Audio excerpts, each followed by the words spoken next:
doctoral student in the Teaching, Learning, and Teacher Education program, and I'm excited to welcome you to our second practice-based teacher education workshop hosted by the Collaboratory for Teacher Education here at Penn GSE. During the last session, we had the pleasure of hearing from Dean Grossman about some of her foundational work in the field of practice-based education. If you weren't able to come to that, there is a video of it, and if you'd like access to that video, we can get that for you. Just stop by and talk to us at the end. Today, we are very fortunate to get a chance to work with Drs. Caroline Ebby and Janine Remillard. Dr. Ebby is a senior researcher at the Consortium for Policy Research and Education, as well as being an adjunct associate professor at the Graduate School of Education. Dr. Remillard is a professor at the Graduate School of Education, as well as being both the director of the Teacher Education Program and the director of the Collaboratory for Teacher Education. While this next distinction is a little less official, I would be remiss if I didn't say that both of these awesome educators are beloved mentors of mine. In their role as math educators, Dr. Ebby and Dr. Remillard have been working collaboratively with each other for more than 20 years on the Math Methods program here at Penn GSE. And today they are going to be building on the ideas that Dean Grossman presented to us last time to help us explore the kinds of opportunities that content methods courses offer for practice-based teacher education. So I will turn it over now to Janine and Caroline. Thanks for coming. Thanks. Sure. So let's start by just having a quick introduction so we know who's here and sort of what interests you about this topic. And why don't we start with you, Ellen? My name is Yvonne Brown, and I'm the mentor coordinator for UTR. My name is Lori Knoll, and I'm the associate director of the Urban Teaching Residency, and we have a lot of methods courses for instructors, and so we're interested in how to use this work to impact the work we do with our teachers. Hi, I'm Alicia. I'm director of the Urban Teaching Residency program, and Lori always says it better than I do, so same. My name is Kenny Grossman, and I direct the other teacher education program here, the Urban Teaching Apprenticeship program. And actually, Janine and Caroline have worked with our program in the past, and I don't get to see what they do in the classroom so often, so I'm really excited to get a deeper window into their world. So my name is Janine, and right now I'm second year teaching graduate student at GSE, so I'm here to learn more about teacher development. Hi, my name is Lucia. I'm second year TESOL student, and I'm interested in teachers' long-term professional development, and I was here for the last workshop, from which I learned a lot, and I'm looking forward to knowing more. Hi, I'm Lucy. I'm current second year graduate student at TESOL program.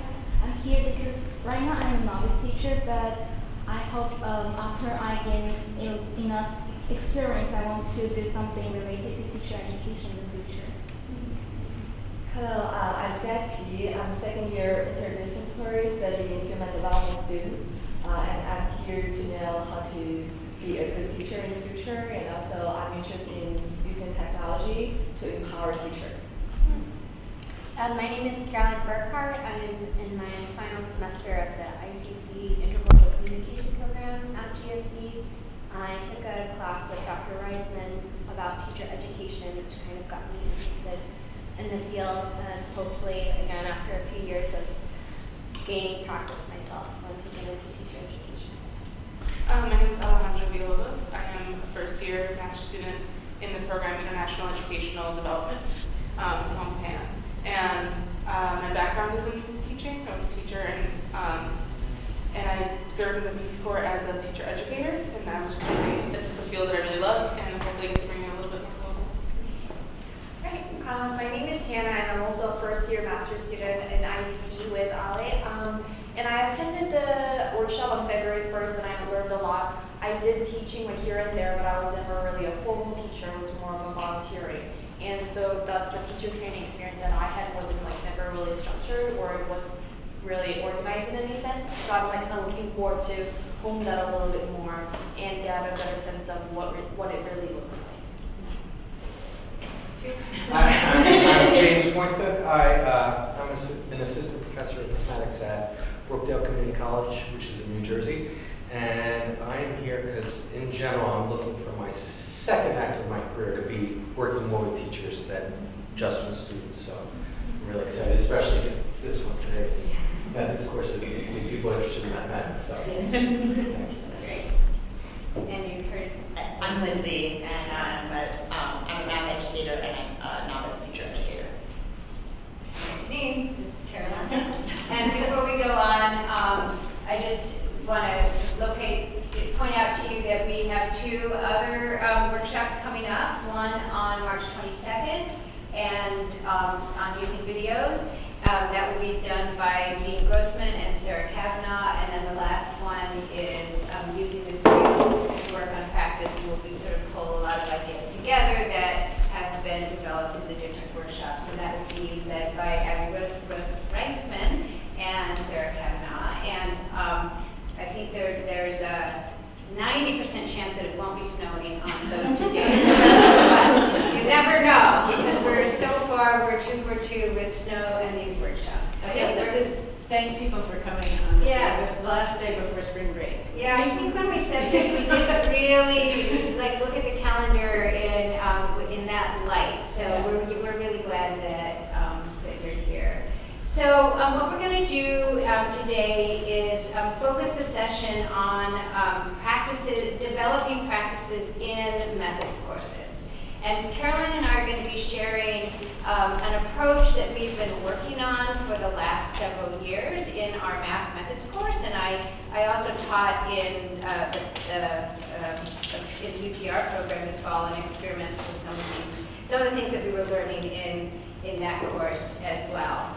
We want to acknowledge these 4 doctoral students along the bottom: Susanna Farmer, Hayden Lyons, Lindsay Goldsmith-Murky, and Rowan Mashlow, who have been partners with us as we've experimented with this work in the last 4 years. So they've co-taught and helped us develop these ideas in our methods class.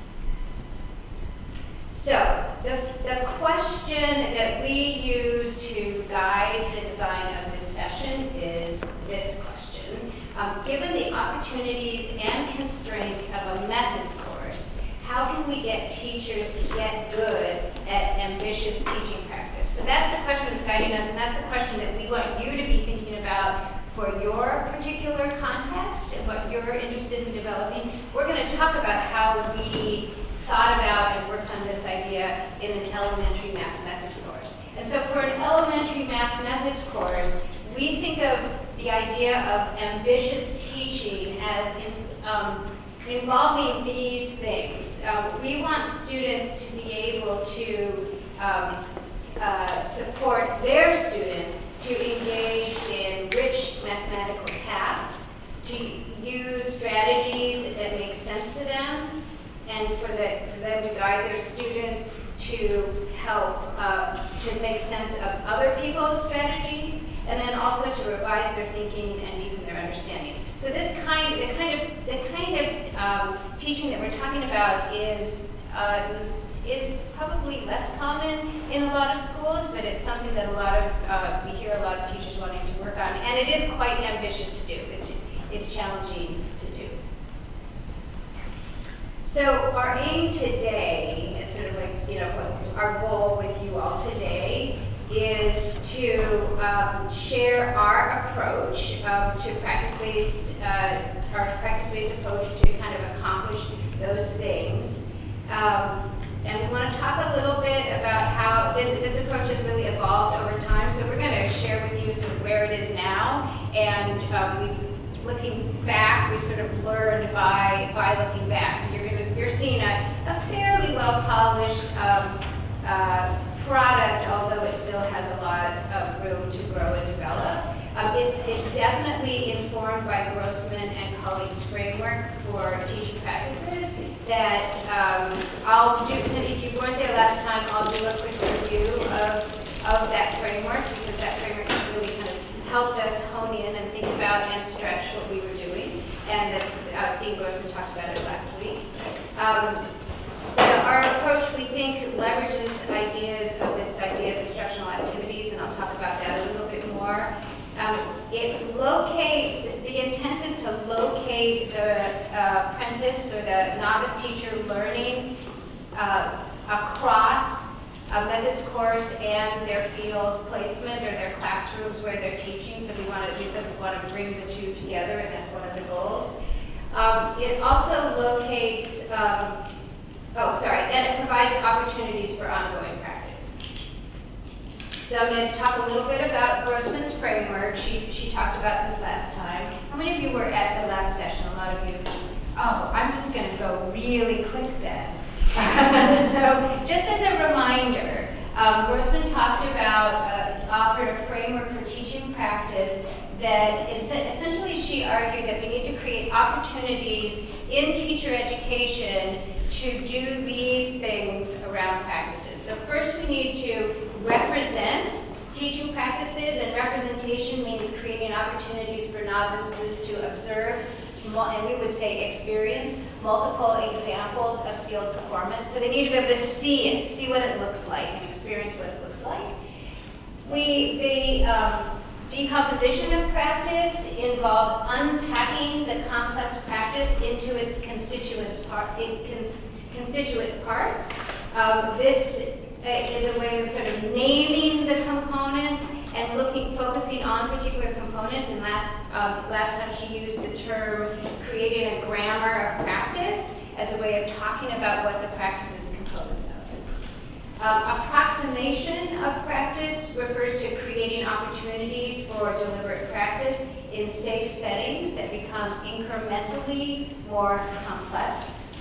And then finally, she talked about recomposition as a way of putting it all together and providing opportunities for novices to receive targeted feedback.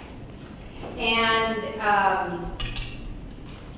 so I guess before I go on, I want to say that when Caroline and I encountered this framework several years ago, it really helped us realize that what we were doing in our methods class kind of stuck with representation. So these other categories helped us really think about how we might push ourselves to do more than just represent practices for novice teachers, but really help them decompose it and approximate it and provide lots of opportunities for deliberate practice and feedback. So we're going to talk about that, but first I'm going to start with an example of what I mean by something that we were doing just in terms of representation. So how many of you have heard of number talk? Some of you math people. Okay. So number talk is a routine that's used in lots of math classrooms that we have been doing in our methods class for years and years and years as a way to build our novices' mathematical fluency with numbers and operations, and to model something that they can be doing in the classroom. And we sort of assumed that kind of experience they would take something away from it, but we didn't actually sort of go beyond that. And so I'm going to, just to give you an example of what we mean, I'm going to engage you in a little bit, like the beginning part of a number talk. And this is Caleb's cue to join us. Caleb from Masterman, 5th grade Masterman, is also going to join us if you want, okay? So you're going to be my students for a moment. So today, this afternoon, we're going to do a number talk. Yeah, you can just sit right down here. You join us, okay? We're going to do a number talk. We've done a number talk before, but I'm just going to remind you what we do when we do a number talk. I'm going to put a problem on the board, and I want everybody to solve that problem in their heads. When you have a solution, what are you going to do? You're going to put your thumb up like this. Are you going to put your thumb up in the air? No, because that's kind of distracting for everybody else. We want everybody to have a chance to think about it, so just put your thumb right down here. And if you find yourself waiting, you can be thinking about how you're going to explain your strategy to the rest of the class. Okay? And then when everybody's had a chance to think about it, I'm going to ask a couple of people. I'm going to ask people what they got, and I'm going to ask a couple of people to explain their strategies. Okay? So can you show me what you're going to do when you have your solution? Great. Are you going to call out? No. Good. Okay, so that's having established the norms. Okay, here's the problem. Okay, the first problem. Sorry. She's just just show me, ignore the keyboard coming in. Show me the time. That's great. Thanks.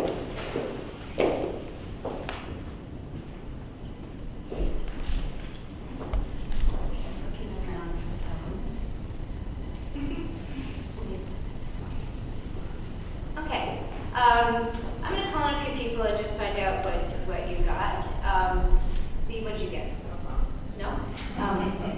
This is everything differently with a job. Caleb, what did you get? I'm sorry?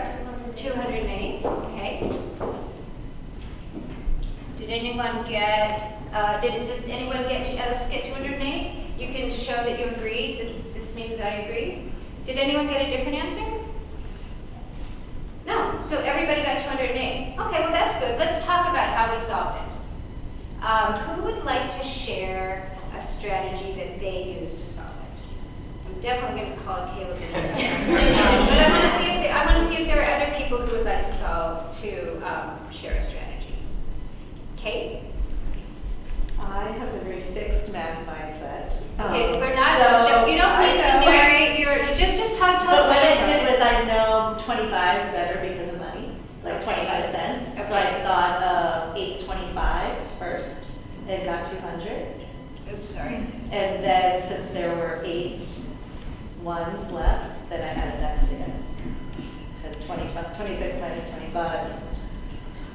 So you had 8 ones. Okay, so 8 25s. And I was thinking about money though. I wasn't really adding 25. I was thinking about quarters. Okay, so you saw in this 26 a 25 And then a 1. and then a 1. Okay. Can you explain how you figured out that 8 25s was 200? I was thinking about money, so I was thinking about 20. There are 4 quarters and a dollar, and so a dollar is 100 cents. Okay. Yeah, so I was really just using money. All right. And then once you got the 200, what did you do next? Because there were still those ones left over. I knew there were 8 of those. Okay. And I added the 8 to. So you're talking about these ones? Yep. Okay. And can somebody else say how they think Kate knew there was 8 of those ones left over? Yeah. I think it was bundles. There's 1 left from each bundle, so you have to times that by 8. Oh, so because we are doing 8 26s, then there's going to be 8 ones left over. Yeah. Okay, so 8 ones is, you got 208. Oh, 8 ones, right, and and then then 208. Then you And then you added it up? Yeah. Okay, great. Did anybody solve it in a different way? Caleb, how do you solve it? So 8 times 6 equals 48, and 8 times 2 equals 16. So were you thinking of it kind of vertically in your head? Like putting it up like this? Yeah. Okay. And 8 times 6 equals 48. And I added the 4 to the 16 because 8 times 2 equals 16. And I got 20, and I added 48 to it. So did you not put 48 in your head? Did you hold 48 somewhere else? Yeah. Okay. Put 40 up here. So you have a 4 up here, Yeah. and then 2 times 8 equals 16 plus 4 equals 20. okay, so 2 times 8 is 16 plus another 4 is 20. So what should I put down?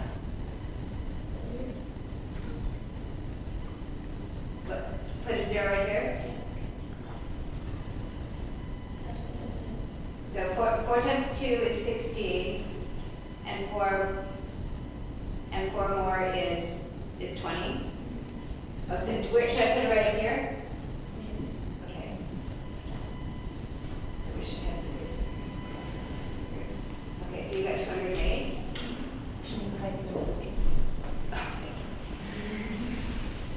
Okay. So and Caleb, this too, you said a little bit a while ago that this is really a 20. This really is a 20, and this is really a 40. yeah. So this is really tells us that there are 2 10s. And this tells us that there are 4 10s. So you have your 2 10s plus your 4 10s. Okay, good. All right, did anyone use a different strategy? I know Lindsay has a strategy. I'm not going to call on Lindsay. The math people in the room can tell I'm sort of not calling on. Did you have a different strategy? Yes. Yeah. So first I split 26 to 20 plus 6. Okay. Oh, so a different split than Kate did. Yes. Than Kate did. So you saw 26. I'm going to put that 26 as 20 and 6. Okay. Yes, and I do like 8 multiplied by 20, and plus 8 multiplied by 6. Okay. Yeah, and I just I use 160 plus 48 and comes out. So 8 times 20. And how did you know that 8 times 20 was 160? It's just memory. Yeah. So you know that 8 times 2, did you use 8 Yeah. times 2 is 16, and then because we're because yes. it's really multiplied by 20, we Yes, exactly. put a 0 there, okay, and then 8 times 6 is, It's 48. okay. And then what Add you them do? to 202. No, 208. Okay. All right, so we have, did anybody use a different strategy than the ones that we had? The ones that we had? Yeah. I use another one. At first, I tried to make an even number out of it, so I used 10 to plus 26. And then I minus 26 multiple 2. Okay, say that again. So I multiple 26 with 10 first. 26 times 10. Yes. Okay. And then I minus 26 times 2. Then you subtracted Yeah. 26 times 2. So, okay. So you got 26 times 10, and then what is that? So 260. 260. And then you subtracted 26 times 2, which is 52. Does someone think they know what she was thinking?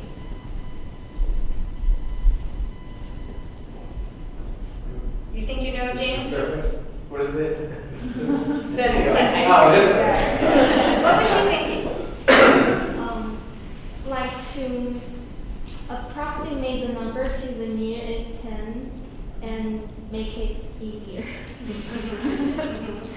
So where did the 10, why did she have to subtract 26 times 2? Because we times it more than 8. Right, we multiplied it 10 times. Yes. Yeah, and we only wanted, how many times did we want to multiply 26? 8. 8 times. So we had to take away some of those 26s. We had to actually take away 2 26s, right? So that's why we subtracted. Okay, good. So we'll put the answer. Good, so we have, I'm going to stop right there. I probably did one more solution than I really would have wanted to do, but I was curious. So this is the next problem. I'm not going to have you work on this problem now, but if I was doing a number talk with a class, I would ask you to solve this problem next, and I would encourage students to think about the strategies that they saw that other class members use and try to use some of those strategies. All right? And as you can see that, the numbers in a number talk, when you, we design them so that that the problems build on one another. So this next problem, it looks very, very difficult. It's a complex problem. But by the time a class would get to this, they would have used the strategies to help them solve. They would have developed some strategies to help them then solve that problem. James? Roughly what grade are you doing? Oh, I would say this is probably like a 5th grade. But we also, If I was doing this with some students, I might have started with an easier, I would have started with Caroline and I were talking about this last night, maybe start with 8 times 25. You always want to start with a problem that almost everyone in the class can do. When we do it with adults, we make it a little, we change it because we know of the knowledge, like quarters and so forth, that adults bring to a problem. So, but you know, this, if kids can multiply, I mean, Caleb, you can solve this pretty well. Caleb's in 5th grade, right? Okay, all right, so we're done doing math, Caleb, but you can stay with us or you can go back. So we want to do out of school today. You did a great job.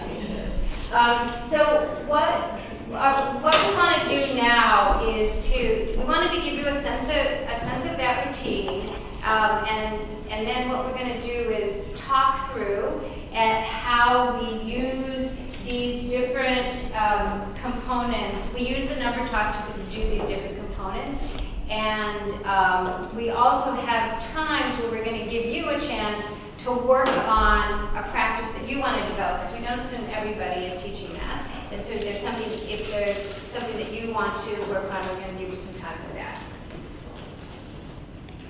So the first step, I'm going to talk about the first 2 steps, and Caroline is going to talk about the second two. So the first two, the first step is identifying, before we even get to representation, decomposition, and approximation, we want to identify the practices and define the practices that we're using. So there's 3 questions that sort of guide our thinking in doing this. One, from the math perspective, what does good math teaching look like, and what are the ambitious practices we want our apprentices to be able to do? So we sort of identify the practices.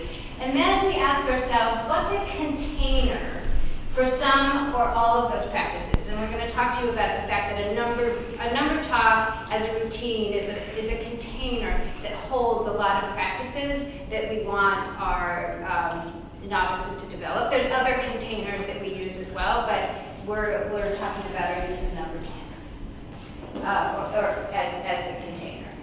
So in thinking about what are the practices that we want our novices to develop, I'm just going to give you a list, and this sort of relates to how we talked about ambitious teaching a little while ago.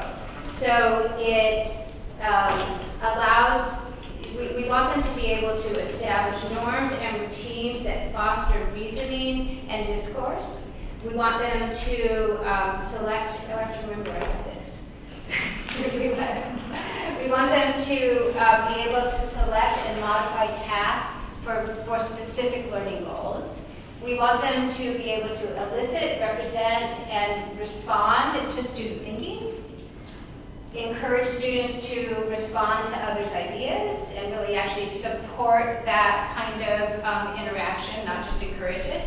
Assess student thinking in the moment, and reflect on and improve their own practice. So those are those are the practices that we're trying to develop and that we think the number talk is a good container for. There are other goals in our class that come into this as well, and so we want this work to be grounded in understanding of how children's mathematical understanding develops, their understanding of common errors and misconceptions, particularly powerful representations and models, and with an orientation towards equity and access. So these are sort of how we think about what we're trying to accomplish, and then we think about how the number talk helps us do that.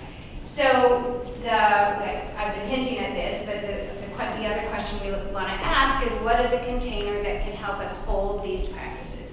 And the idea of a container is informed by Lampert's notion of, she talks about sort of micro elements of teaching. You want to identify chunks of teaching that maintain the complexity of practice while simultaneously providing manageable, structured routines that constrain instructional choices. So you want authenticity, but you also want some kind of structure that novices can kind of rely on, or hooks that novices can sort of hang their decision making on. And that's where the idea of like a routine comes in. So we like to identify if this is something that other people who do practice-based teacher education think about. They think about sort of routines. Sometimes they're called instructional activities that novices can learn to enact. And here are some of the features that are important for them. They need to have a clear, accessible structure that novices can be learned. Novices can learn to do. The structure is predictable, accessible. These are the things, these are the steps that you need to do. They can be implemented in field classrooms in relatively short amounts of time. They need to provide opportunities for key practices to be tried and practiced. And they need to be successfully implemented at many levels. And I like the metaphor that I once heard. They need to be an apple and not a pork chop. So what I mean by that, does anyone have an idea of what I mean by that? A half-cooked apple is just a little bit crunchy, but a half-cooked pork chop is dangerous. We don't want novices to be doing things in the classroom that if they're not ready to, they can be problematic. And so routines that have structure and that bring positive things into the classroom can be beneficial. So we need to be really careful about what we're asking novices to do in the classroom. So the number talk, it turns out, at least from our perspective, has a lot of these features, or sort of fits these criteria, the criteria that I just talked about. It is a well-defined, clearly bounded instructional routine. It's possible to implement them in a range of contexts. It does not take away from the curriculum because it's something that a novice can do in 10 or 12 minutes. The routine allows for repeated practice because there is repetition built into it. Turns out that kids like them. Kids like number talks a lot. They always ask, when are we going to do one again? They also, the routine, as you saw, makes student thinking visible. So for our apprentices and for their classroom mentors, because in our program they're in somebody else's classroom during this time, it helps to surface students' understanding of math. It makes students' thinking visible, and it's actually can be very generative for both the student teacher and for the mentor. And we think of them as low risk. Like a mediocre, not great number talk is better than no number talk at all. They're not dangerous. And what? Usually. Right. So I just put this up here to give you an example of, number talks actually can have multiple different kinds of structures, but we introduce a very specific process, sort of structure to the number talk that I have just up here that we, just to give you a sense of, that it has this particular structure. So now, I'm going to pause. First of all, I'm going to invite you to ask questions about anything I've said so far, and then we're going to give you a little bit of talk time to think about practices in your teaching that you might want to develop, and also think about potential containers that might help, in which that can hold those practices. So first of all, questions. I guess the first question is, you just said to think about in our teaching, are we thinking about, so for my example, about me teaching my mathematics students, or am I pretending like I'm teaching future math teachers? Yeah, we're thinking that this is something that can help future math teachers. Future, yeah. So it's like I'm working with that.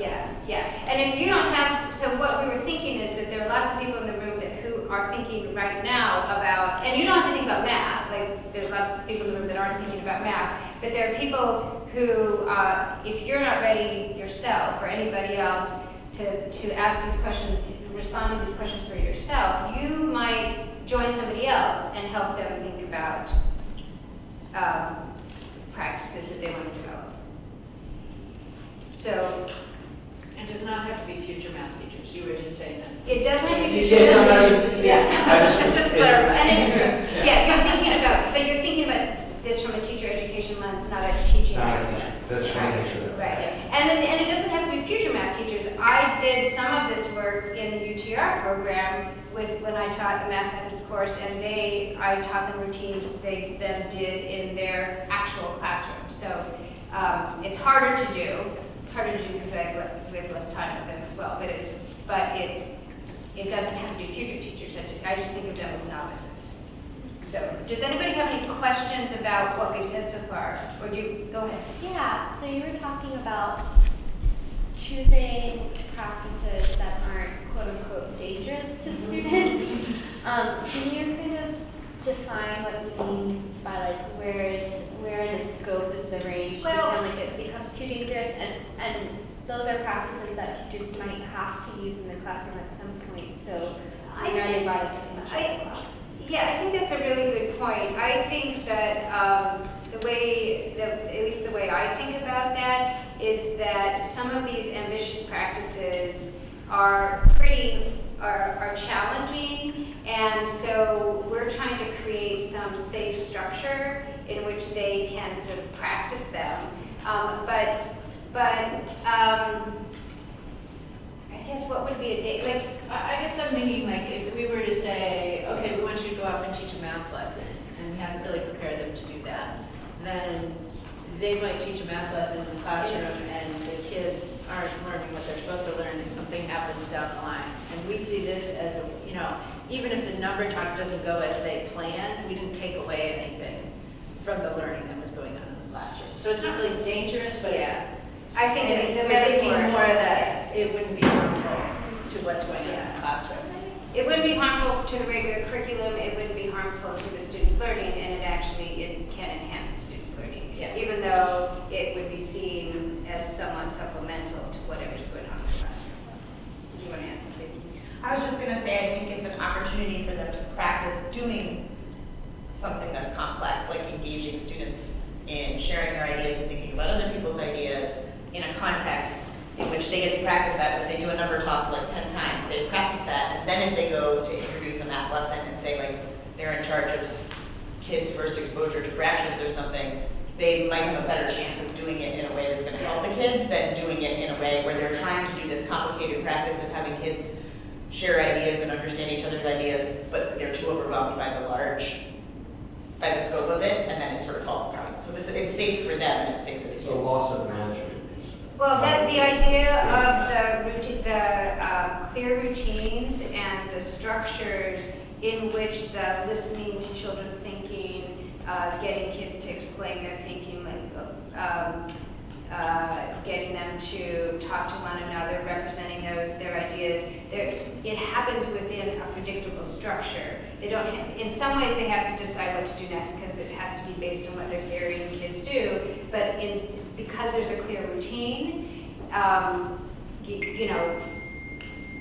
they have some clarity about what to do next. So there's some closedness to it, which allows them to do some hard stuff, but within a pretty structured routine.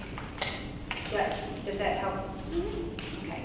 So are you ready to do some brainstorming and thinking? Okay. Who has an idea of something they want to work on? Yes, say it. There you go. What do you want to work? Because you might get other people to help you. Is there a way to go back to the ambitious practices that we can just scaffold our ambitious practices? But you don't have to. You're obviously think about this math. Think about what kind Yes, of. right. I'm just like, how ambitious is ambitious? Or back to the beginning.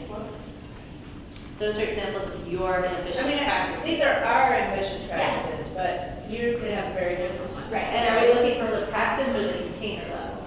So we're the sequence that we think you should think about, but actually I think the two come together because actually, we had the container before, and we said, this is a good place to build those things. So maybe the question is, perhaps start with something that you'd like to see teachers do in the classroom. So maybe have a discussion about a challenging topic.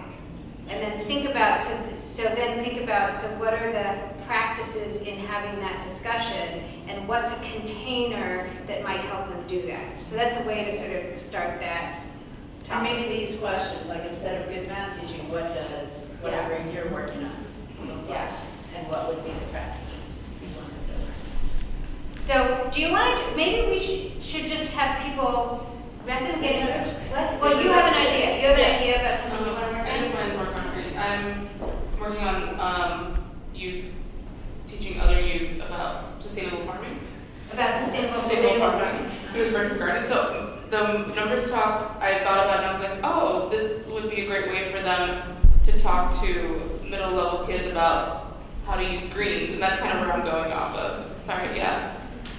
So your big category is using sustainable farming? My big category, that's like a broad category, but now I'm kind of thinking like, oh, all the kids have been, at this point, have been exposed to recipes, and they've been exposed to greens, and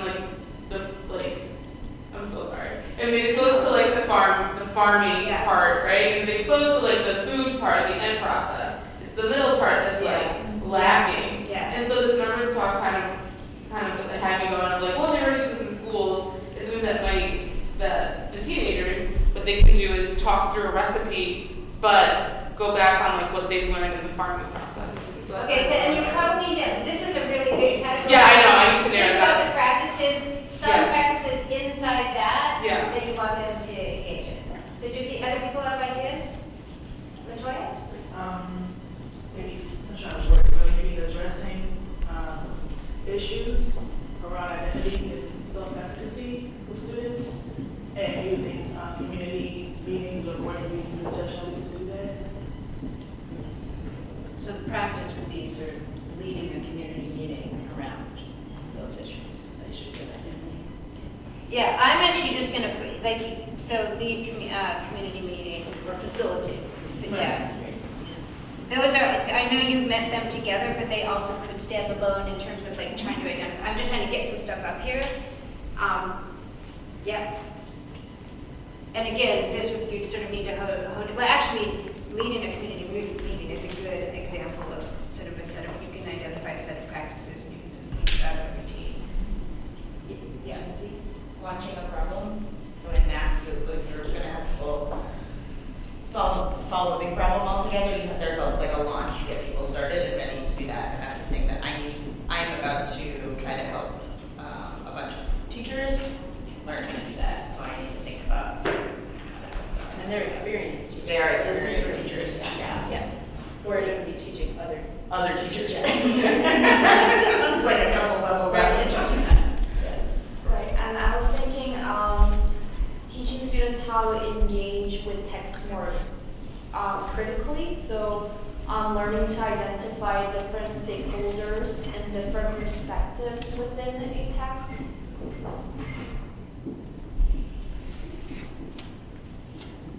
Okay, this is a pretty good list. If you don't see something, does everybody see something on the list? Like, this is just to get people going. If you want to did you have something No, else? I was thinking more of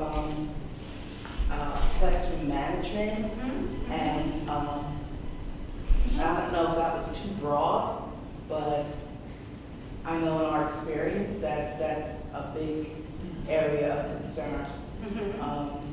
Well, why don't we put classroom management down, and then maybe your partners can help you hone in on maybe either a specific approach or a specific component of classroom management that you can think of as a practice. Okay. This is a big one, a really big one, and important. Okay? So Yvonne's going to do classroom management. That's really broad. After you up your parking, you'll be right back. Latoya, do you want to do community meeting or addressing issues around identity or both? Or? I know, and I put together. Okay. Okay.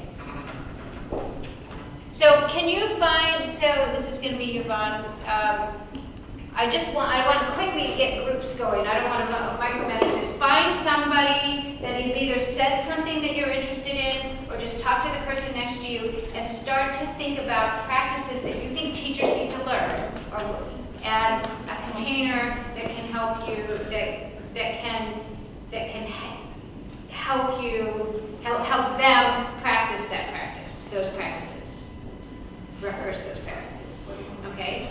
Does everybody have an idea of where? These are the questions, guiding questions. Yeah, those are the guiding questions. And we're just going to give you, we're going to come back to this at several times, but we're just going to get you, this is just to get started. Okay, I'm going to stop you. Yes, first we're getting down to. Now that you're just getting going, but you're going to go back into these groups after a little while. So hopefully, has every group identified, and I know brain size is really kind of the challenging issue with this, but has every group identified some practices and a container? Do you feel like you're landing, or are you still struggling with that? What did you, can you guys? I don't think we have a container. I think What's the practice? the practice is launching a problem. Launching a problem. We don't have And you're trying to figure out the container. How about you guys? I think it's also the container. It might be the container too. maybe And then there'd be practices within that, yeah. Oh, so Yeah. little practices. Yeah. So did you talk about? Yeah, we got the practice done, and I don't know what the contain. Okay, so that's actually, we can come back, come back to it, but you have a sense of what your practice is. Yeah. Okay. I feel like you guys just landed on something out there. Yeah, well, this brain size is interesting to think of. So we were originally starting with the idea of leading a community meeting as the container, but as we started talking about what's involved in that, this goes back to your slide of that could be too complex to be a container, because actually within it there are some pretty big brain size containers of themselves. For example, one of them, navigating difficult moments within a community meeting. Within that, there are a bunch of practices. So I think it's just an interesting case of how this is the grain size, and I don't know, you had a slide earlier on about complexity. Yeah. That potentially is too complex of a container to be on its own. That you'd have to break it into different. So the idea of sort of introducing teachers to a routine to navigating difficult moments within a community meeting could be something that you could focus on. But I think a container, we didn't have this up here, but kind of has a beginning and a middle and an end. You know, like it's, it's not just a set of practices, but it's something that, like, you know when you're doing it. Right. You know? Yeah. So leading a community meeting wouldn't need to be a container because. Well, it could be. It could be, but I actually I think you should keep thinking about that, because even though number talk seems like a very simple routine, like we're going to show you, it's not. It's really complex. So in the same kind of ways. But So I there's mean, a lot of practices involved. yeah, and I think this grade size is really the issue. But I also can think about if, like, in a difficult moment, if you want to help them navigate a difficult moment, that could have a beginning, a middle, and end. Like, when something comes up, what's the first thing that you might do? Yes. What questions might you ask? That's right. Yeah, Lori? But I think it calls up the question of like the differentiation between an ambitious practice and the container. We ran into that too. So the way that you're talking about navigating a difficult moment, like that's an ambitious practice. You want teachers to be able to navigate difficult moments, but then it can also be a container. And so we were talking about routines and transitions, right, as like an ambitious practice. And teachers want them to be able to go from one activity to another with ease.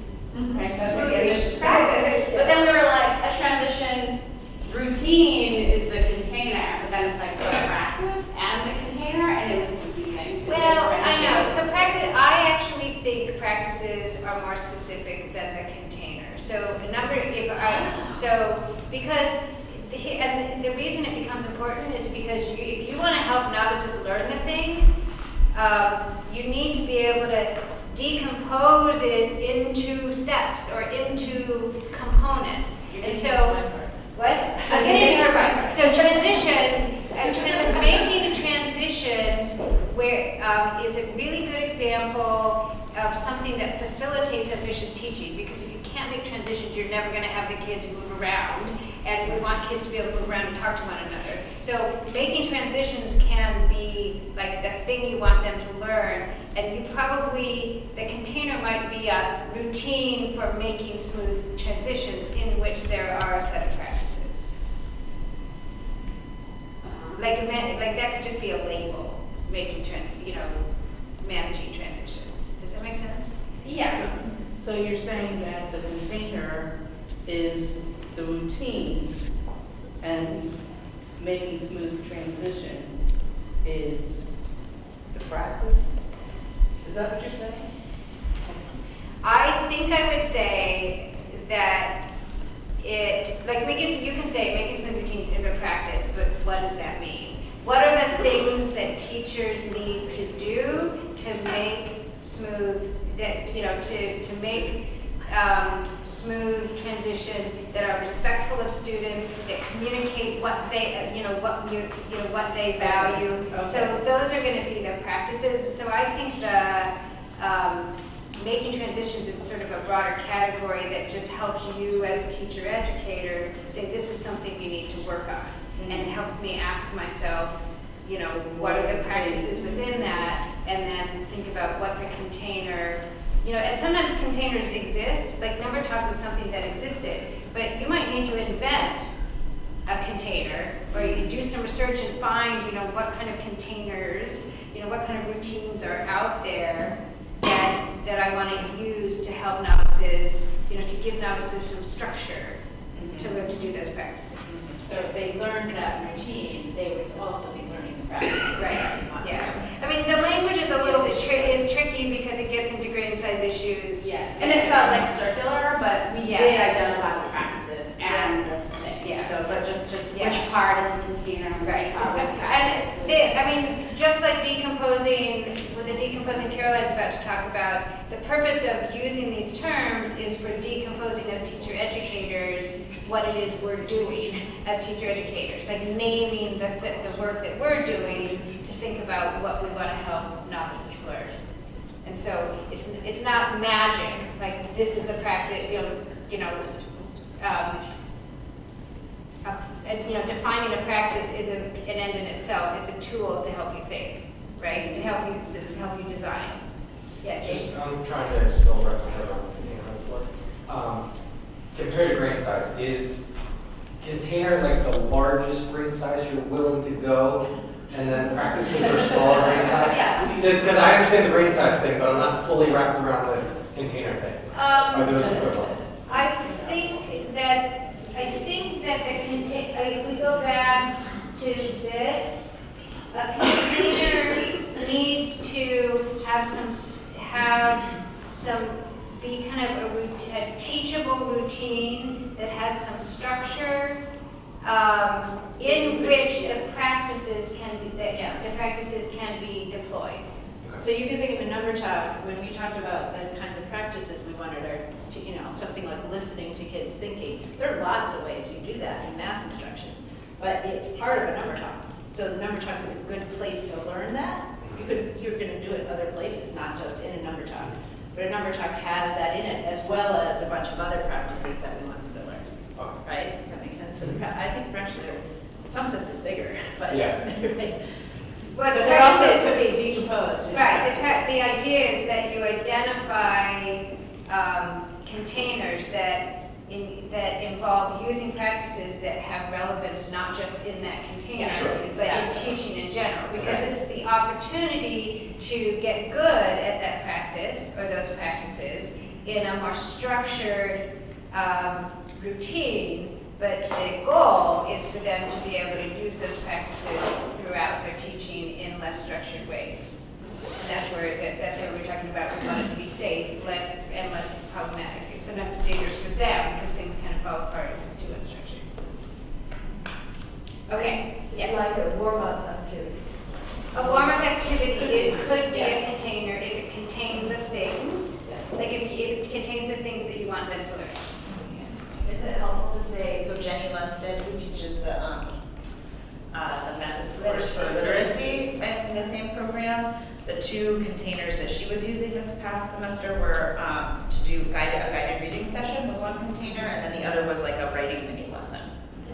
So those were her containers, and inside that she developed sort of a routine for what is it like to do a guided reading session, and what is it like to run a mini lesson, and her novice teachers were practicing doing those two routines, and within each one, she had, I wish if she was here, she would be able to say what the larger practices were, but She actually modeled them after our number. Yeah. So they're very similar actually to the numbers. Yeah. Although she did, and this is the interesting conversation. I think one of the things, and I'm sure you've talked with her about this too, was she was wondering about the complexity of that, and whether she went too big still, or whether she just needed to do more along the way in the different practices. So it goes back to that question of how, and it's probably also dependent on the amount of time you have, right? Like, is it just a course? Sure. Yeah. All right, I'm going to keep us moving just so that you can get a taste of the other things, the other steps or decisions that we found helpful in designing this opportunity for learning. So this just is my handoff to Caroline. So she's going to, for the rest of the session, Caroline's going to talk about how we use representation, decomposition, approximation, and really we should have recomposition to develop these practices really informed by these ideas. And there's two kind of important points. One is she's going to go through them in a sort of linear way. In reality, they don't happen in a linear way. They happen throughout and in relation to one another. And secondly, when we first started doing this, we were really concerned about adding too much to our methods course because our methods course was already jam-packed full, and what were we going to give up? And what we've learned retrospectively is actually because we have identified sort of a container that really focuses on things that we want our teachers to learn, both in terms of doing and understanding, that the routine is actually just reinforcing the things, it is providing more opportunity for us to develop our goals for our novices. So these things in these circles were already part of our methods class, and now the focus on number talk has created a great and very coherent and practice-oriented way for us to develop those things. And with that, I'm going to hand it off to Caroline, who's going to get us. Here's the clicker. Yes. So I'm going to start with representation. Yeah, I don't know where to stand. So I'm going to move around a little and try different stuff. But so I'm going to go through a number of slides. So I'm going to start with representation. So the question guiding our work here is how can novice teachers observe multiple examples of school facilitation and number talks given the constraint of methods and fieldwork settings? Okay, so we want to be able to represent a number talk to our novice teachers.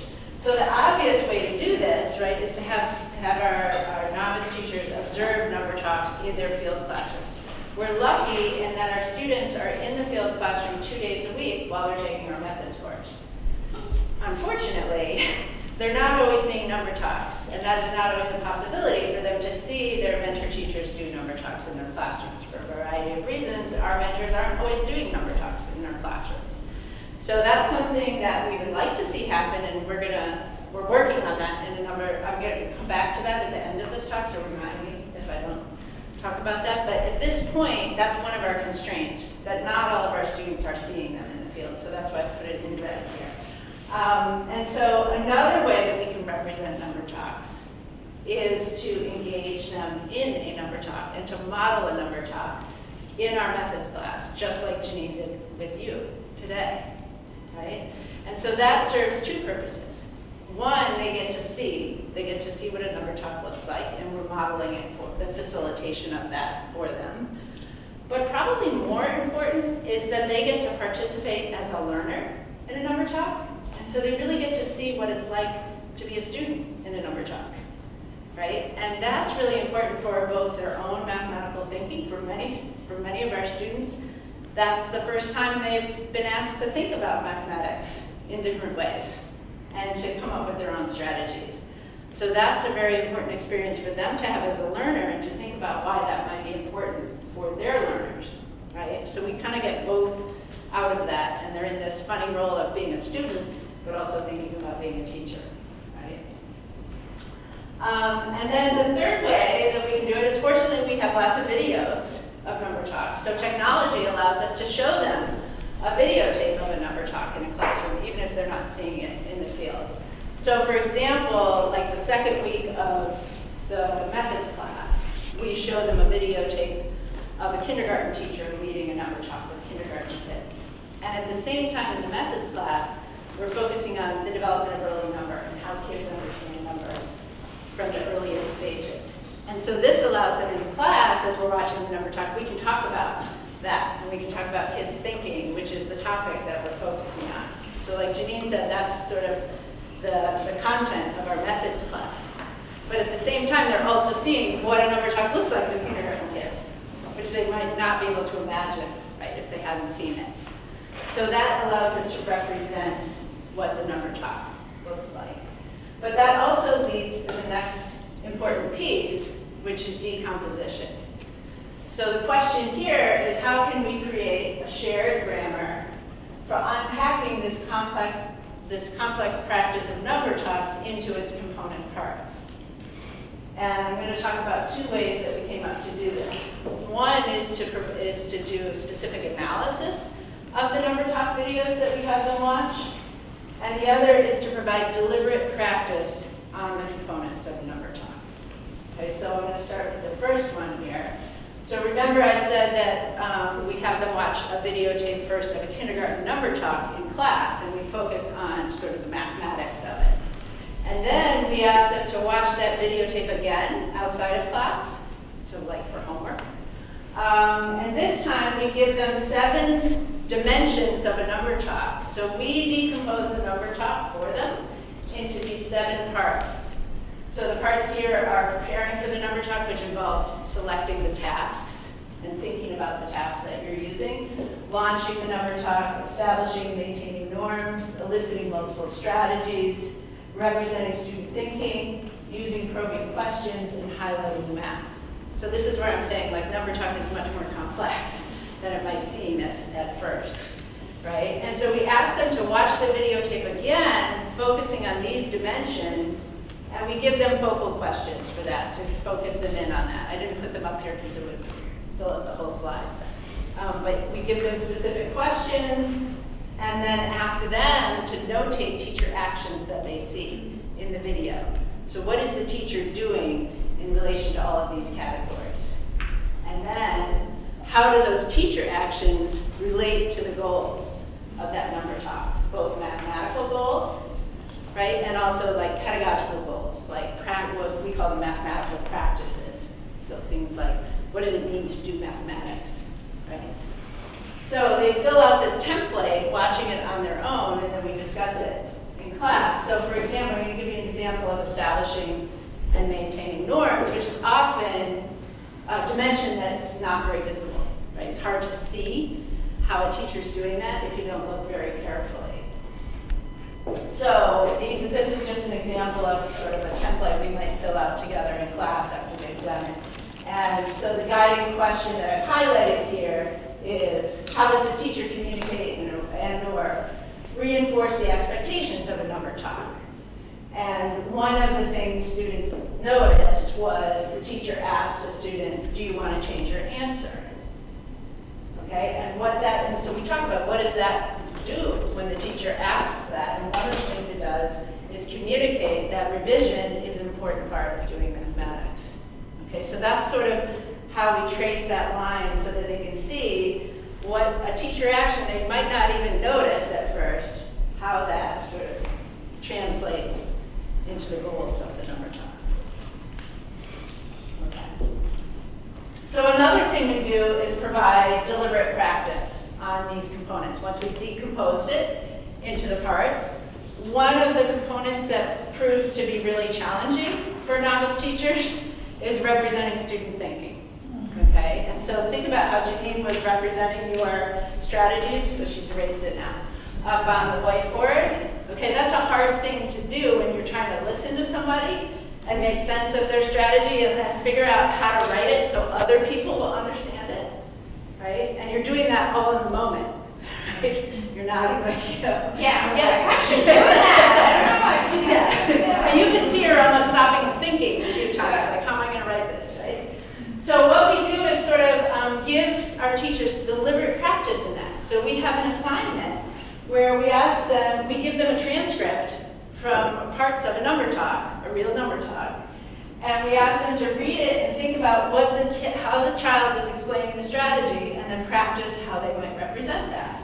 So for example, for this one, for 119 plus 26, you don't have to read the strategy, but you could represent it with equations, or you could use a more visual diagram to show how the student is breaking up the numbers and adding them back together. So this is an assignment they do again outside of class to practice doing this and to kind of slow that down, right? So that's an important piece of deliberate practice, is you're slowing down these components so that you can really practice them.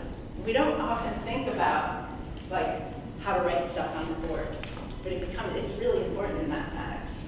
And especially when the child says, I put all the hundreds together, or all the tens together. Like, there's so many ways to decide to represent that. Right, yeah. So that's an example of one way of deliberate practice. Another thing we've done, another challenging thing we've found through watching novices do number talks, is thinking about what the mathematical goal is of the tasks and how the tasks are structured. So when Janine showed you the number talk, she talked about how the problems were structured in a specific way to build on each other, and that actually is building towards a specific, what we call focal strategy that we're sort of introducing to students. So one way we slow that down is to give students some practice looking at strings of problems and thinking about what that mathematical goal might be. So in this example, we've given them a string of problems, and we also name the 4 problems. So we sort of shoot for a goal of 4 problems in a number talk, and we give them names: the entry problem, the helper problem, the computation, and the challenge problem. And those names become a shared grammar, right, for us to talk about what's happening and the function of those. And so one example, they might think about, well, what is the mathematical goal of that string? And then another example, we give them the focal strategy and ask what would be a good entry problem for that. So it's sort of, again, sort of decomposing that decomposed part of a number talk, right? Giving them deliberate practice in that aspect of it that we know is particularly challenging. Okay, so any questions about what I've said so far about representation and decomposition? Like clarifying questions or general questions?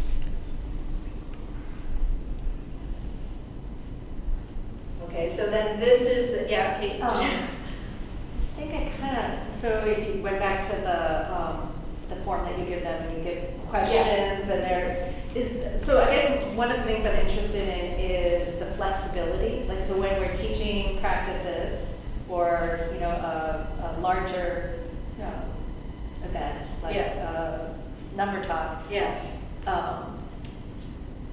it's not always going to look the same way. Right. And so how is, and with my work with novice teachers, there's this dissonance, and as you said, they don't always see these in their own school, that I feel like I'm always sort of pushing against. And so how is it that you deal with that in your representation so that they understand or feel equipped to be flexible and adjust? I don't know if that's... Yeah, I think that when we're doing this, it's not about like, this is the way to do this. It's like, where do you see this in this teacher's practice?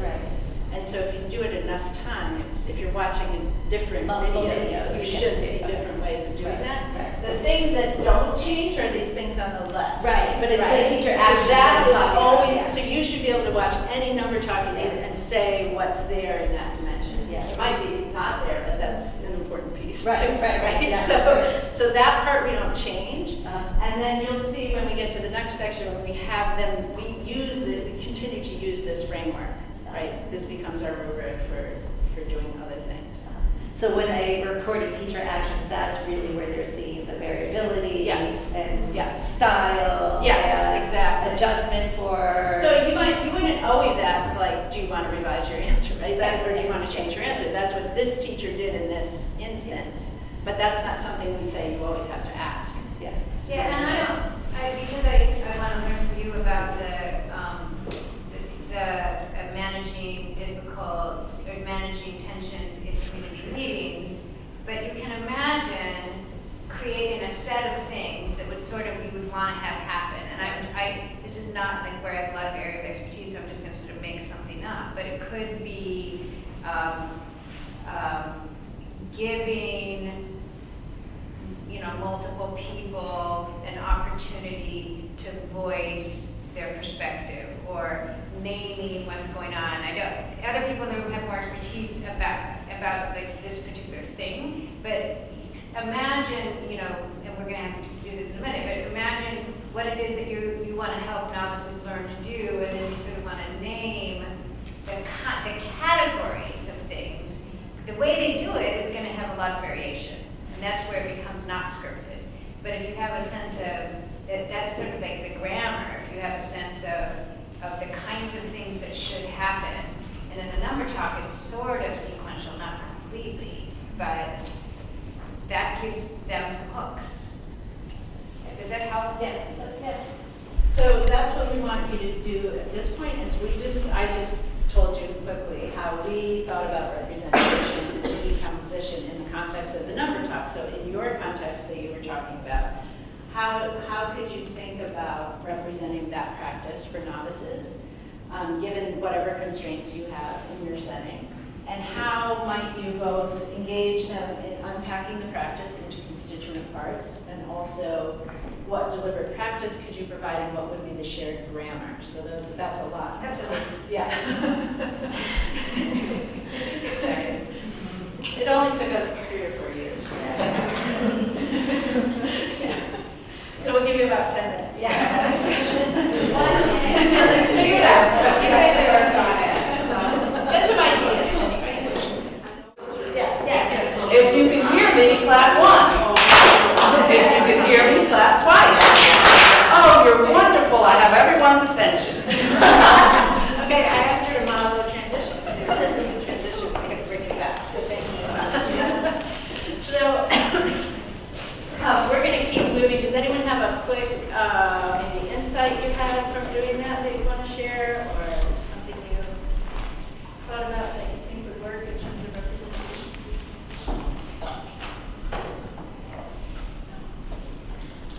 You're asking just for general reflections or something? Yeah, anything you guys came up with that you think you had some.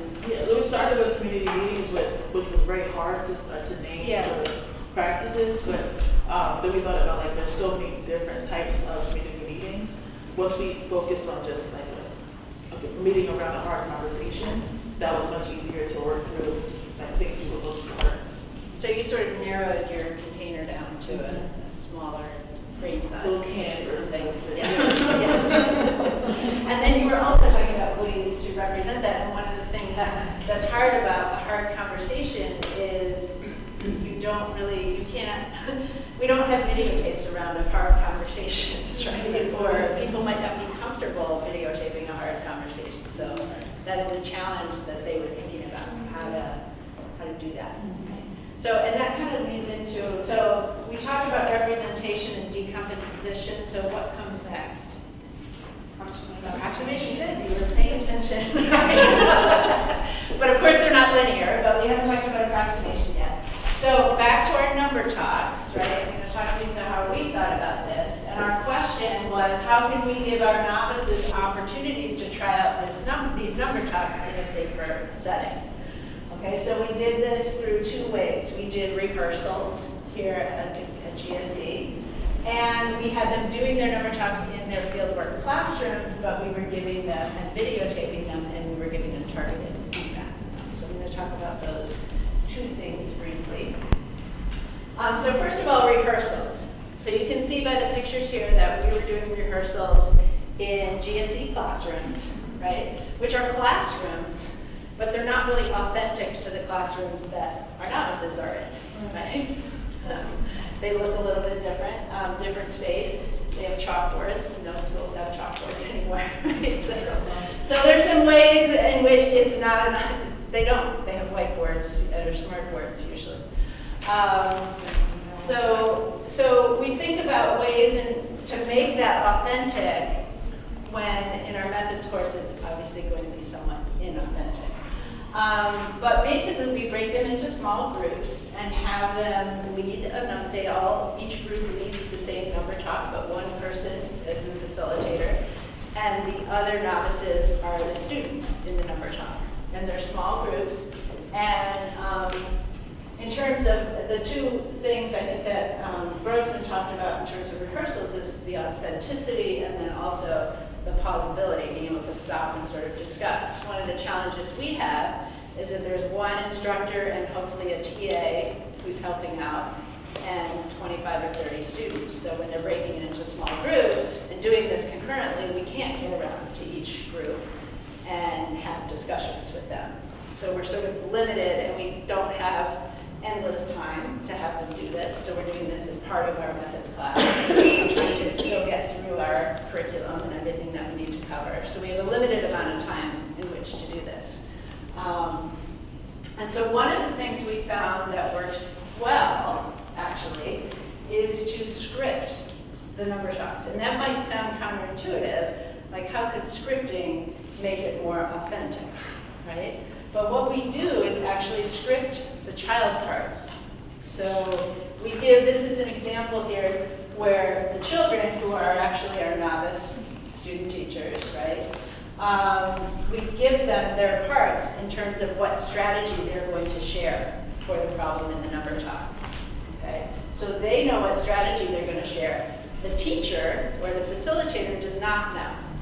So for the teacher, it's an authentic situation where they're going to call on James and not know what James is going to say. James is going to know what he's going to say, right? But the teacher still has to make that decision and sort of listen and think about how to represent it. The reason this worked well for us is that we could make the strategies that the students were sharing authentic to what we know about how kids solve math problems and that our novice teachers don't necessarily know very well yet. Okay, we hope that they're learning it, but when we did this the first time I did rehearsals in my class, I just said, oh, just be the kids. And the way that they were being the kids wasn't very authentic. Right? And they were also being really nice to their co-facilitator, you know. And so we actually put in some hard things. We have students give wrong answers sometimes, or unclear answers, so that the teacher actually has to do things we know that they need to learn how to deal with, right? So this scripting has actually worked out to make the rehearsals much more productive, we think, from you know, what we want them to do. And you can see the facilitator is working on also representing that thinking in the chart paper, right? And the chart paper actually works really well because then we can bring it back together and compare. Everybody's doing the same number talk, so they can see how different people have represented the same strategies. Okay, so that's rehearsals. And then, oops, I went too fast. We have them, as I said, they're doing number talks in the field, almost from the beginning of the semester. And we ask them to videotape those and then share them with us through a video platform. Okay, and so the platform we were using in this year was called Athena. And you can see how this platform allows the student to upload the video, ask some questions, and then the teacher or the TA can respond to those questions and also make comments. So the little tags on there show the timeline where the comments are in the video. And so that allows them to give direct feedback. But then we also give targeted feedback. So we have this rubric that we've created just for this purpose. And you can't really see this, but on the left-hand side are those same 7 categories that I talked about before. And in the middle are descriptors of what that looks like if you're proficient, what we think is proficient for a beginning teacher in facilitating a number talk. And then on the left-hand side, the person giving feedback notes strengths that they saw in the video in relation to those categories. And on the right-hand side, things that are still developing. So they're getting sort of targeted feedback on what they might work on in their number talks. Now you also notice that some of it's grayed out because rather than commenting on all 7 categories, which is a lot of work for us, and is also pretty overwhelming, right, to take in all that feedback, we focus in on specific categories. So in this case, we would have done the other 3 categories first. They would have gotten feedback on those 3 categories, and this time they're getting feedback on the other 4, right? So that's what I mean by it's targeted in kind of 2 ways, right? So it's not just giving general feedback, but it's really honing in on the things that we've decomposed and practiced. I had a question. Yeah. What is the middle column? So the middle column is what is sort of descriptors of what it looks like when you're proficient doing it. And I'll show you, well. So if it's highlighted in yellow, it means like we saw you doing this. Yeah, the And so highlights then- actually show them that they've done that.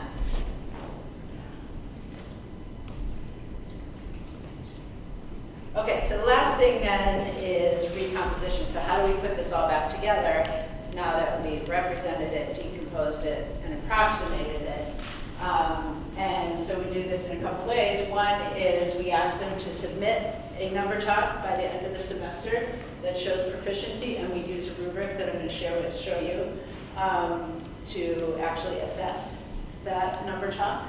And we also have started a number talk inquiry group that I'm going to talk about. So this is what the rubric looks like. It's a lot, right?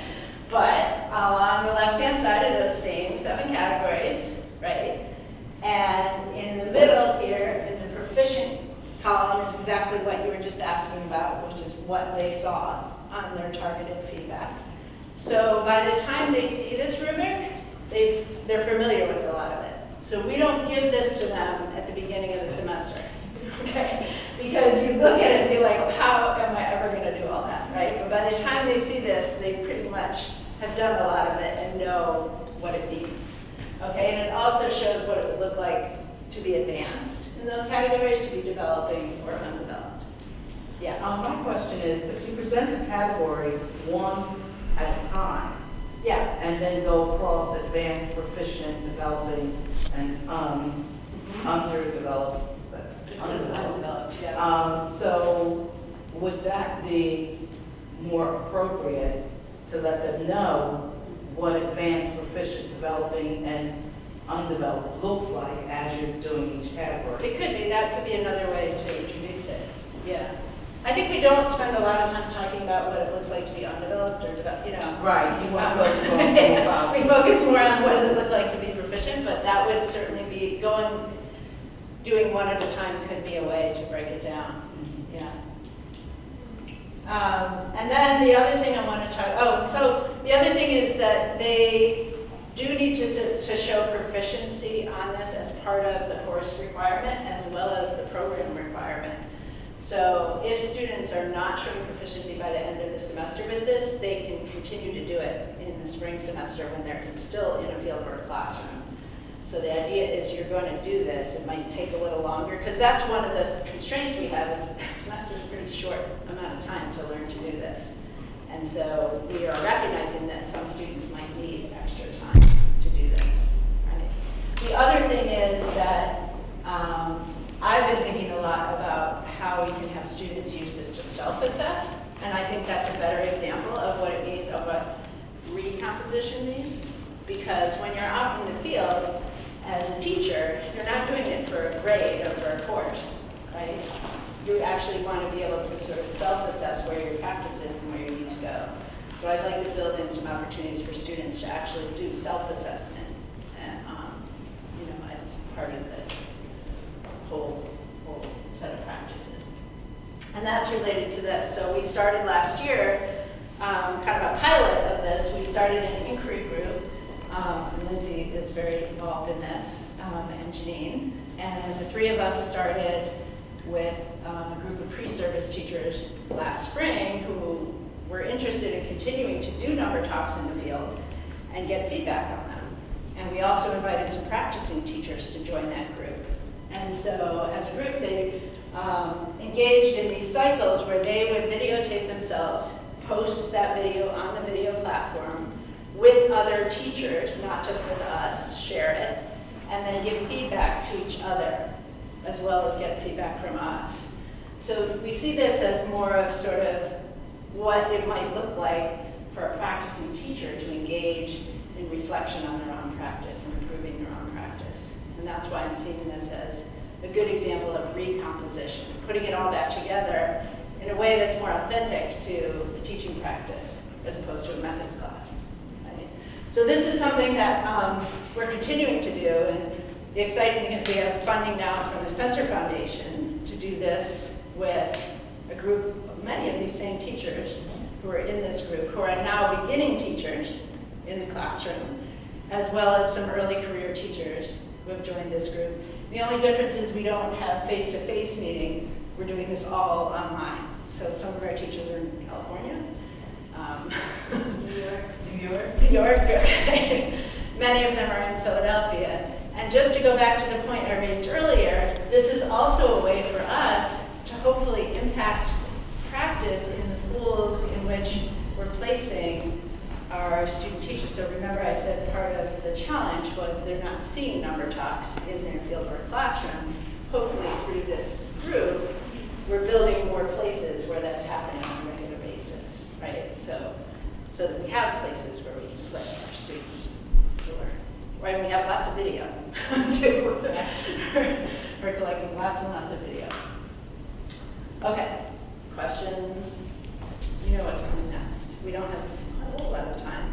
Yeah. I wonder, I mean, I think it's up to the group if they want to go back to their groups and work on this, or if we have want to do a 10 whole minutes. group? Do we want to just have a whole group discussion about whatever? We have like 7 minutes left. Do you want more time in your small groups, or do you want to talk and ask questions as a whole group? Whole groups out. Yeah. I want to know, how long did it take you to create that rubric?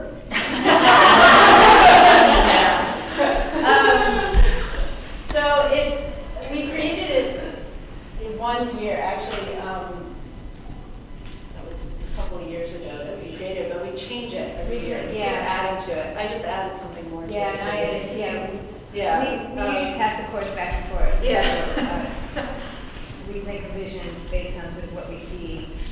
This was actually the first step. When we first decided we were going to do this and really make number talks something that our students had to do in the classroom and had to videotape themselves, we started by creating that.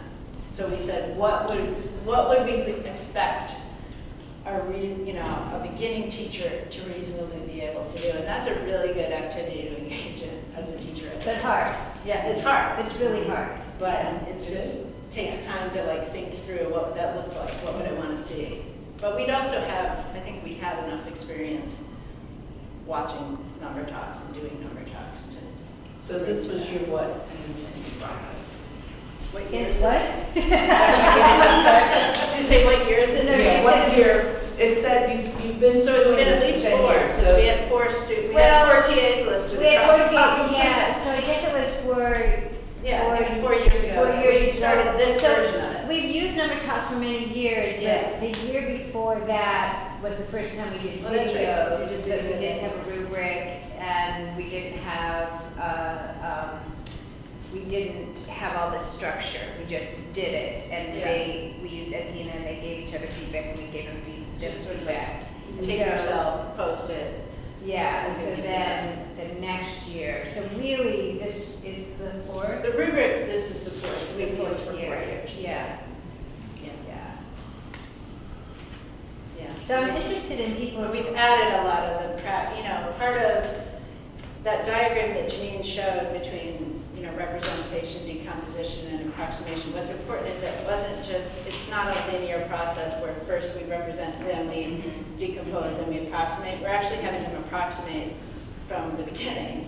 And we're sort of thinking about what do we need to decompose further and what do we need to practice, what do we need to deliberate practice based on that. So it's very recursive in that sense. One of our real tensions is grading. Yeah. It's like grading the number talks, what are we grading? And yeah, like I've seen the fact that the grade matters actually Gets in the way. well, it's had negative repercussions, but it's also had productive repercussions because Yeah. I've had a student who didn't feel comfortable with the way I, filled out a rubric, and she did several more, and she got better. Oh, it's amazing. She got how better.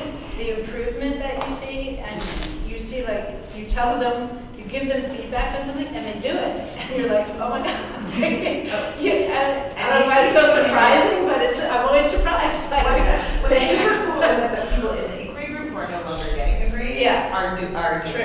We're That's seeing true. like very specific improvements that are in relation directly to the feedback that they got, Yeah. sometimes from their peers, but often from us. So maybe And they're it's not also the really good grade. at giving feedback. Maybe it's not the grade, it's just the specific feedback. Like specific feedback. I think the targeted feedback is the most powerful piece of it. I think the grade can be a good motivator for some students, but it also gets in the way. Well, that's So- why I mentioned if you target, whatever area Yeah. we were targeting, if you mentioned what was advanced and what was Yeah. proficient beforehand, that they would shoot for that. Well, that's what we do with this. So this is essentially the rubric, they just don't have all the Okay. the pieces Okay. yet. Okay. So they should be able to look at this and say, okay, I'm proficient in these categories. Okay. And so they know this video is one that she did really well. She's right. But we still had this year we had students saying, well, I don't know how I'm doing. We were like, how can you not know how you're doing? But there's that grade mentality that sometimes gets in the way. So we'd like to think about this. Yeah. Well, on grading. You know about that. Right, so the students are like, when they reach proficient, like that's what they're aiming to get, but I wonder if they were just graded on progress.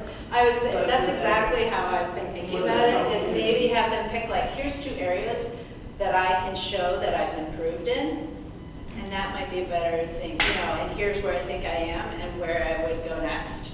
And that to me is but I don't want to make it too much about their reflection on their own practice, because that's what we do a lot in teacher ed. We have them reflect on their practice. We need to also assess their practice. Like we need to be able to say, progress. Like Yeah.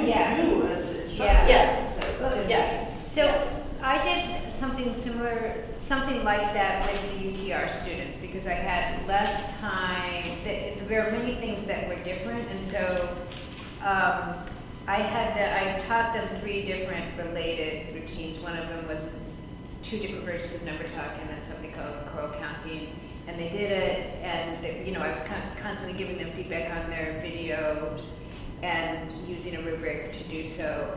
And then their final post was to take something that they had done and do a cover sheet where they said, this is what I'm working on, this is what I've noticed about my practice, this is what I want to work on in this video, this is my mathematical goal, blah, blah, blah, blah, and then reflect on it. And so it was a slightly different process than just doing that one thing, and I did end up grading them on their improvement. Because they were naming the improvement, I was recognizing it, it was pretty obvious, but it sort of set them up to see the improvement, which was kind of nice. So I think there's lots of ways to do this. We're still working it out. Go ahead. Are the literacy folk in GSE helpful with this, since they're so grading is coming from this perspective of using Using rubrics? Yeah. Yeah, well, actually what's helpful is it exposes our novice teachers to this type of grading, right? So I also do some assessment sessions with them where I actually use this as an example and say like, so remember last semester when we were graded on the number talk? This is, we actually use that as well as the feedback, that idea of targeted feedback, because that is typically, right, how writing would be assessed. Yeah. Yeah, I think they're very familiar with the idea of a rubric.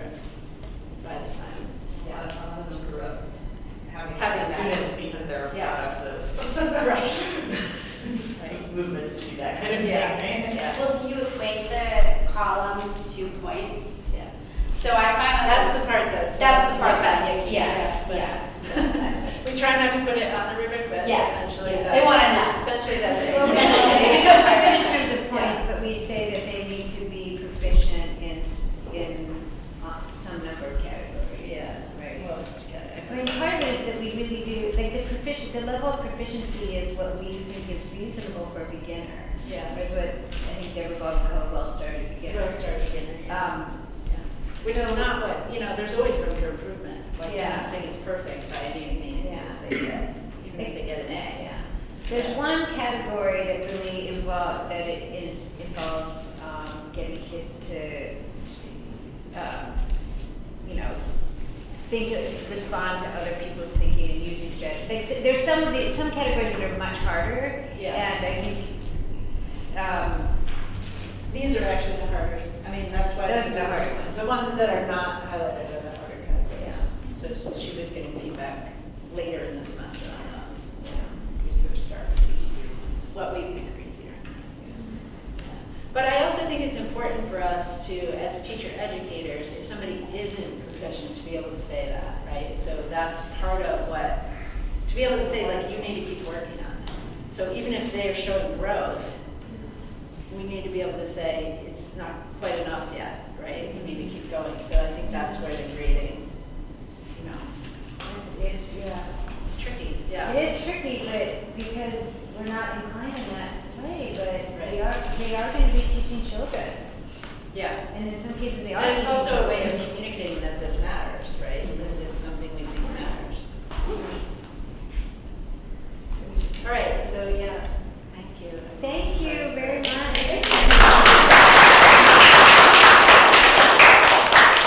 I thought we had an ending slide. Maybe not on mine. Wait, so what Yeah. happened is we never switched over? Right.